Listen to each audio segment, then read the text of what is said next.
Pessoal, nesse vídeo vamos falar um pouco sobre termopares. A gente vai dar algumas dicas e comentar alguns conceitos básicos e também muito importantes na utilização desses tipos de sensores. Tá? Bom, em primeiro lugar, o que é um termopar? O termopar é um tipo de sensor que se usa para medir temperatura. Nas aplicações de corrida, em eletrônica de corrida, normalmente se utiliza um termopar tipo K. O termopar tipo K ele é um termopar que mede temperaturas de 0 até 1250 graus Celsius. Por isso que ele é muito utilizado na medição de temperaturas de exaustão, que são as temperaturas dos gases de exaustão. Normalmente se utiliza um termopar por cilindro, certo? Detalhe que esse sensor normalmente ele não é ligado direto na injeção eletrônica ou no data logger. Por quê? Porque esse sensor tem no seu output, na sua saída, um sinal de tensão muito baixo, na casa de milivolts. Para isso se utiliza normalmente um condicionador de termopar. Aqui eu tenho um para mostrar para vocês. É um condicionador de termopar da Texas, daqui a pouco eu mostro no detalhe. E daí esse condicionador de termopar, no seu output tem um sinal de 0,5 volts, que as injeções eletrônicas e data loggers conseguem medir. Uma outra opção é usar um Race Grade TC8, que é o módulo que a gente utiliza normalmente nos projetos. Por quê? Como eu falei, normalmente se utiliza um termopar para cada cilindro do motor. E se você tem um V8, por exemplo, e você teria que usar 8 condicionadores, e esses condicionadores iriam ocupar 8 entradas analógicas da injeção eletrônica ou do data logger. Para isso existe esse módulo Race Grade TC8, daqui a pouco também vou mostrar mais um detalhe, que é um módulo que vai comunicar CAN com a sua injeção eletrônica. Então ele tem um output CAN, então independente do número de termopares, vai tudo via CAN de uma maneira muito fácil. Então vou mostrar para vocês no detalhe aí na câmera. Então esse aqui é o sensor do termopar tipo K da Texas. Tá aqui ele no detalhe. Vou mostrar o conector aqui.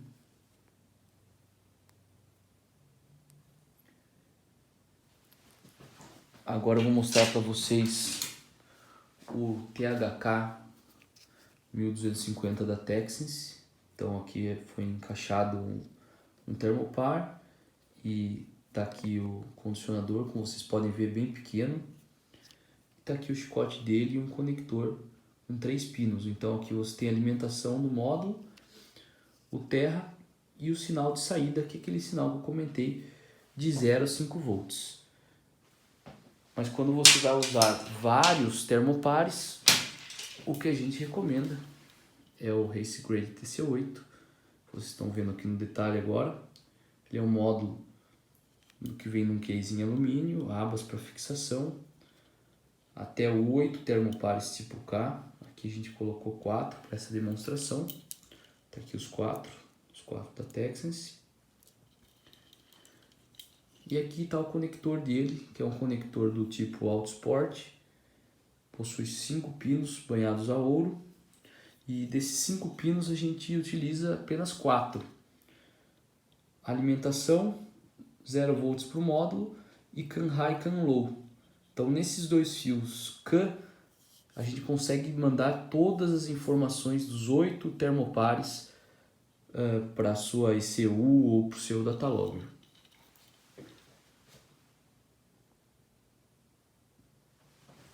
Então pessoal, voltando aqui. O primeiro conceito que queria comentar sobre os termopares para você, sobre inércia térmica. que é inércia térmica? O elemento sensor, que é o que realmente mede, ele não fica em contato direto com os gases de exaustão. Porque, como a gente mesmo disse, a temperatura de exaustão pode chegar a níveis bem altos de temperatura, tanto que se utiliza o termopar, que mede até 1250 graus Celsius. E se ele ficasse exposto a essas temperaturas, o sensor em pouco tempo ia estragar. Por isso existe um encapsulamento nele. Quanto mais massa, e dependendo do material que você tiver na volta desse elemento sensor, mais tempo leva para a temperatura chegar no elemento sensor e ele medir.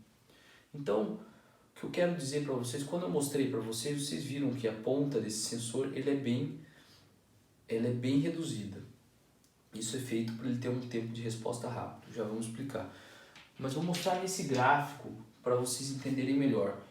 Se eu der, vou dar um exemplo de dois sensores. Um termopar de baixa inércia contra um de alta inércia. Nesse gráfico aqui, a gente tem no eixo vertical, no Y, temperatura de exaustão em graus Celsius. E aqui nesse eixo X, variação do tempo em segundos. Essas duas linhas representam dois pontos de temperatura, 300 graus Celsius e 700. Então vamos supor que eu estou com o motor no dinamômetro e eu tenho 300 graus na temperatura de exaustão. E daí eu pego, acelero esse motor e coloco numa condição, vamos supor 5.000 RPM e 1 kg de boost. E seguro esse motor nessa condição fixa. A temperatura vai subir de 300 a 700 graus nesse exemplo, tá? Então eu vou representar aqui, a temperatura estava em 300 graus Celsius, ela vai levar um tempo e vai estabilizar aos 700 graus Celsius nesse exemplo. Um sensor de alta inércia, ele vai fazer o quê? Quando essa temperatura variar, a temperatura varia na ponta do sensor, mas até chegar no elemento sensor leva um tempo. Então essa temperatura ela não sobe que nem a temperatura de exaustão, ela tem um delay para que isso aconteça. Então a gente pode ver que tem uma diferença, leva um tempo para essa temperatura medida por um termopar de alta inércia chegar nos 700 graus. Um termopar de baixa inércia, esse tempo de resposta vai ser muito mais rápido. Ele vem aqui e já estabiliza. Então aqui está o tempo de resposta. Nesse caso do de baixa inércia contra o de alta inércia. Então, esse conceito de inércia térmica é algo muito importante para vocês entenderem. Por que a gente utiliza os termopares da Texense? Porque eles têm uma baixa inércia térmica, ou seja, o tempo de resposta dele é bem reduzido, aliado a uma vida útil alta. O que eu quero dizer? Vocês poderiam pensar, bom, então para a gente, um termopar ótimo teria uma inércia baixíssima, certo? Mas se você fizer uma inércia baixíssima, a vida útil desse termopar também diminui. E a Texas utiliza, desenvolveu esse termopar com um material que garante um tempo de resposta reduzido com uma excelente vida útil. Então é por isso que a gente utiliza esse modelo de termopar tipo K, que é o da Texas. Então abordamos esse conceito de inércia térmica, que depois a gente vai voltar nele na parte de calibração de motor do ponto de vista de ignição. Mas aí vem a pergunta: por que se utilizar termopares nesses projetos? Bom, em primeiro lugar, questão de safety, né? Segurança.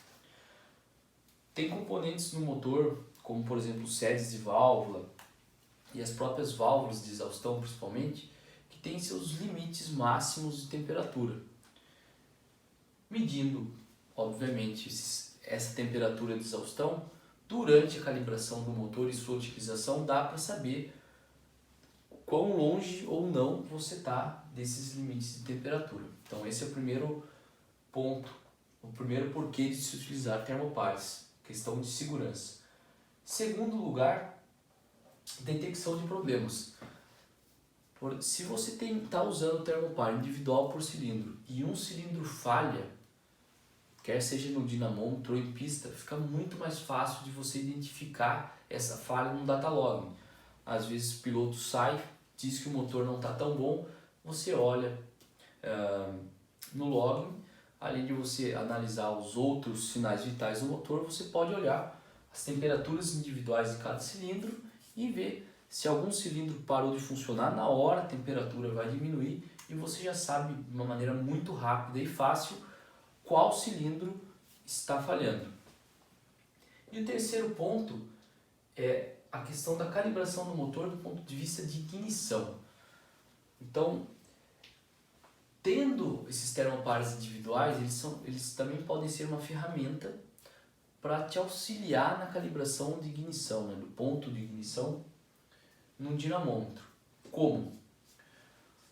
Primeiro passo, eu queria mostrar para vocês qual é a relação da temperatura de exaustão, temperatura de escape, com o ângulo de ignição. Então, vamos supor, voltar naquele exemplo que a gente estava do motor no dinamômetro a 5.000 RPM e 1 kg de boost. O motor está parado lá e o dinamômetro está segurando o motor medindo o torque, certo? Vamos supor que nesse motor, nessa condição, o ângulo de avanço, o avanço ideal nessa condição seja 22 graus. 22 graus. Então 22 graus seria o nosso MBT. Para quem não sabe, MBT é uma sigla que mostra que é o melhor avanço para aquela condição, 22 graus, certo? Mas vamos supor, a gente não sabe o que é 22 graus. E a gente começa com um valor muito atrasado. 12 graus, por exemplo. Ou seja, eu estou 10 graus atrasado no meu avanço ótimo. 10 graus seria mais ou menos aqui, por exemplo. 10 graus. Seria esse ponto aqui. A temperatura de exaustão é essa aqui. Vamos falar um valor aleatório aqui, tá?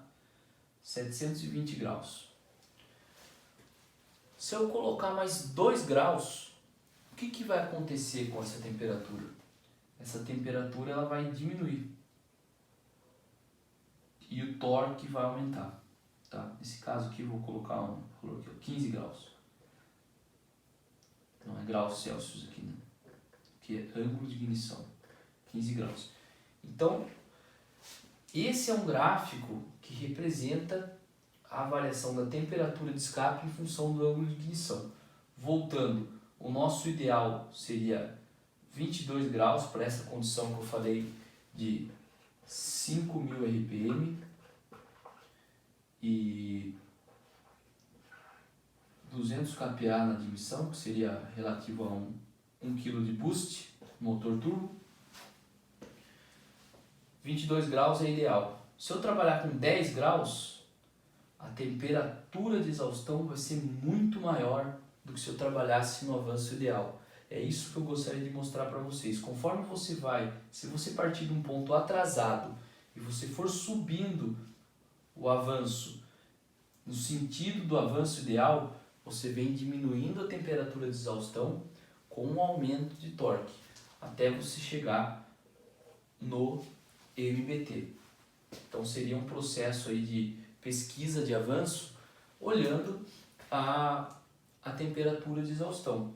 Então, tendo em mente essa característica da temperatura de exaustão em função do ângulo de ignição, você pode usar o termopar para ajudar você a criar esse mapa, certo?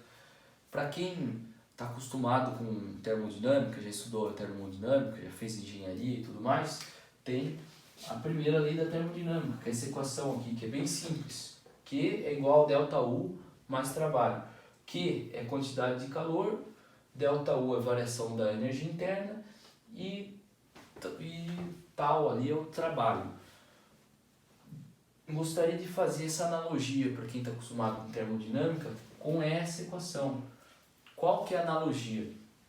Se a gente considerar que Q seria a quantidade de energia que se tem na mistura ar-combustível antes da combustão, seria uma energia, digamos, potencial, a gente pode dizer que trabalho seria o trabalho útil realizado pelo motor e o ΔU seria a variação de energia interna, que não é algo que vai ser transformado em trabalho. Então, o que eu quero dizer? Quando você aumenta o trabalho, ou seja, você tem mais torque no motor, é normal que a variação de energia interna seja menor. Por isso, a temperatura de exaustão acaba sendo menor. Então, se a gente fizer uma análise bem simples, termodinâmica, com esse fenômeno, a gente consegue entender de uma maneira mais fácil essa relação de temperatura de exaustão com ângulo de ignição. Então, pessoal, basicamente os termopares eles são sensores muito importantes do ponto de vista de calibração do motor, falando em safety, como eu falei, do ponto de vista de limites de temperatura, para auxiliar a detecção de problemas, e você pode usar esse conceito da variação de temperatura de exaustão com ângulo de ignição para te auxiliar na criação do mapa de ignição do seu motor em dinamômetro. Beleza, pessoal? Valeu, muito obrigado.